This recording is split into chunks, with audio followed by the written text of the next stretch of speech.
प्रिय भक्तों, आप सभी को मेरा प्रणाम। आज सावन सोमवार का आखिरी व्रत है।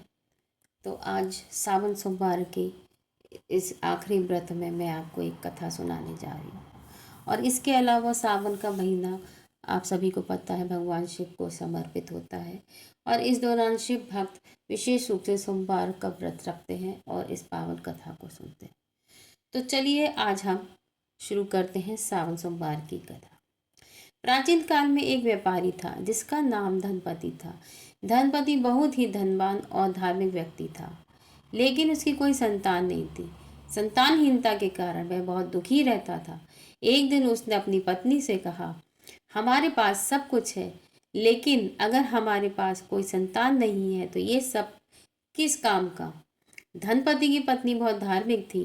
उसने कहा, हमारे भाग्य में जो लिखा है वही होगा। भगवान शिव की कृपा से हम सब कुछ संभव हो सकता है।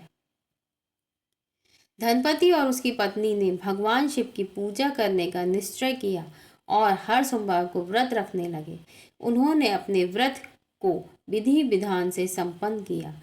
कुछ समय बाद भगवान शिव उनके व्रत के प्रसन्न होने के बाद प्रकट हुए और कहा, मैं तुम्हारे व्रत से प्रसन्न हूँ, तुम्हारी इच्छा पूर्ण होगी।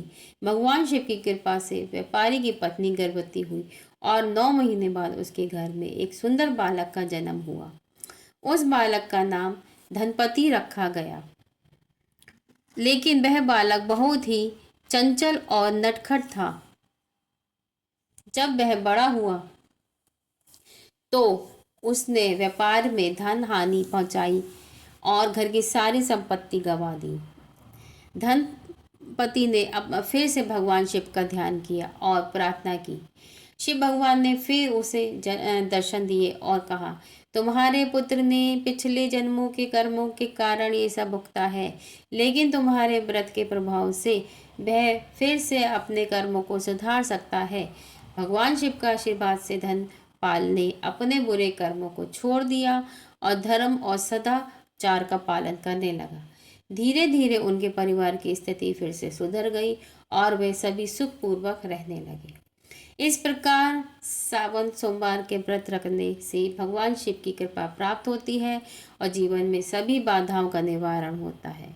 इस कथा के माध्यम से हमें ये संदेश मिलता है कि पूरी श्रद्धा और विश्वास के साथ किए गए व्रत और पूजा से हमें भगवान शिव की कृपा प्राप्त होती है। तो सभी बोले भक्तगण, जय भोले बाबा की, जय जगन्नाथ बाबा की। धन्यवाद।